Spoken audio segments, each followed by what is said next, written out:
Electronisounds Audio, the YouTube channel for you. Hey, what's happening, synthheads? It's Dean from Electronisounds. Stick around. Today we're going to be checking out the white tape delay pedal from Donner. Now this is a stereo delay pedal with stereo inputs and stereo outputs, making it a really fantastic option for using with synthesizers. Now this is not a sponsored video. I bought the white tape delay pedal with my own money, and in this video I've got 7 examples to share with you what it sounds like. Come on, let's take a listen. In this setup, I've got a beat coming out of the Digitact 2, and I'm also using the MIDI output from the Digitact to sequence the Pittsburgh Modular Lifeforms SV1B.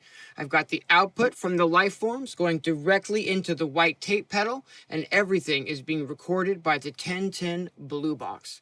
Let's take a listen to what this sounds like.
Now, while the white tape pedal is a budget delay pedal, I think I picked mine up on Amazon for about $45 US, the price can be a little bit deceiving in the fact that it does not come with its own power supply. So you're going to need a standard 9-volt center tip negative power adapter to power the pedal. In this setup, I've got some drums and a bass sound coming out of the Poly-End Tracker Mini, and I'm also using the MIDI out from the Mini to sequence the Future Retro Vectra synthesizer. I've got the Vectra routed directly into the white tape pedal, and everything is being recorded by the 1010 Blue Box. Let's take a listen to what this sounds like.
Now, being a budget delay pedal, you don't get any frills or any extras with the white tape pedal. What you see is what you get.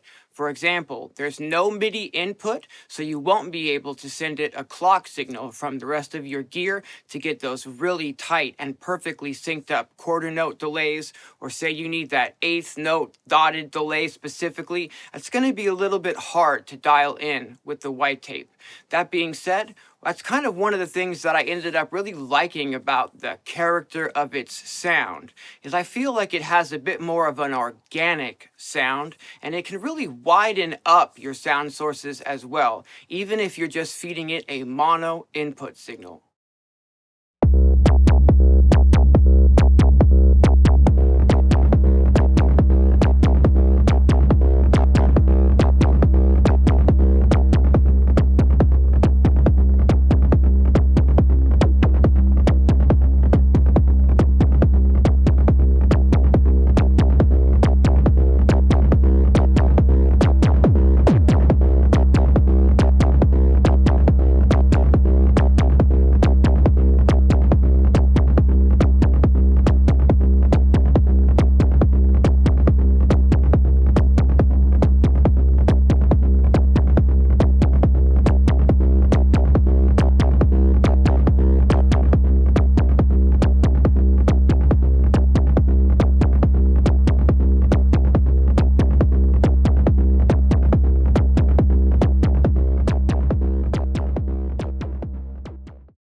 If you're enjoying this kind of content, please be sure and hit that like button. It helps feed the YouTube algorithms so that they'll share my content with more people who might enjoy this type of synthy content.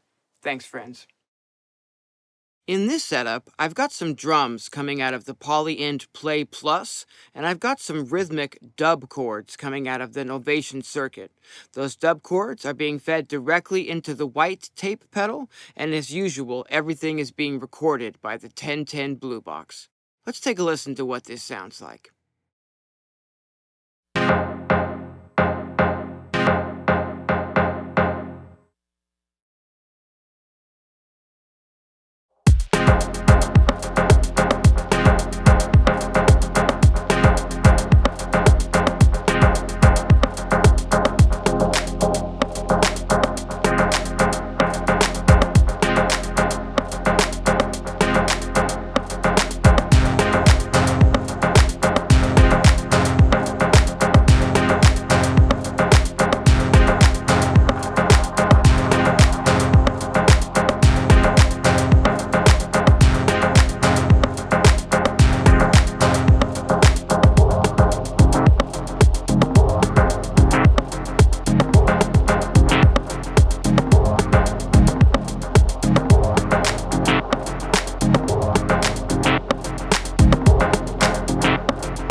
Everybody knows I love the dub, so in this example, I've got another dub techno style beat coming out of the 1010 black box, and I'm also using a MIDI output from the black box to trigger this little Euro rack setup that I've got over here next to it.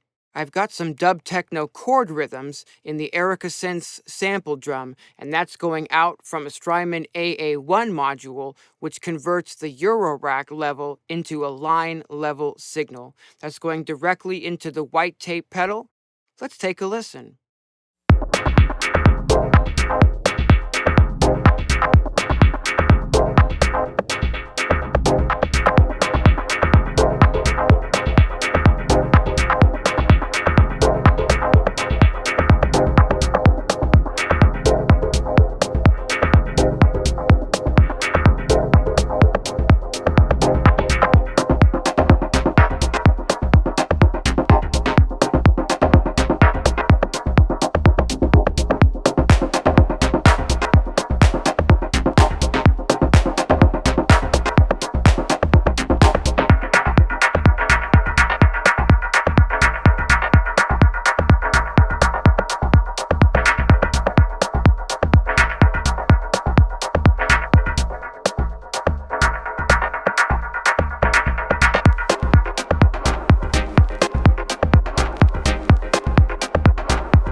To wrap up this video, what are my final thoughts on the white tape delay pedal? I ended up really liking it. I liked the sonic character and tonal quality that it brought to most of the sounds that I was running through it. And what I really liked about it was what it does to the mono synthesizer sounds that I was running through it when I was using just the left mono input only. It really helped bring some of those mono synthesizer sounds to life and give them some serious interest in the stereo field. The only thing I didn't really care for so much about the pedal was just how easy it is to get into that distorted and overdriven type of sound when you're cranking the feedback of the pedal up to really extreme levels. Most of you know that I love the dub, and I was really excited to get some really extreme delay going where the delay is just cascading over itself. But I find that when you do that, you have to be really, really careful not to overdrive the signal because it tends to build up pretty quickly and get that sort of distorted and overdriven and almost breaking up type of sound quite easily. If that type of thing is your bag, then you're going to love the white tape delay pedal. But if you're really looking for something that you can crank the delay up to extreme feedback levels and keep the sound clean, this one suffers a little bit in that category. For this example, I've created a random ambient generative piece in the Dirty Wave Mate tracker, and I'm taking the output from the Mate directly into the white tape pedal. course, this is being recorded by the 1010 Blue Box. Let's take a listen.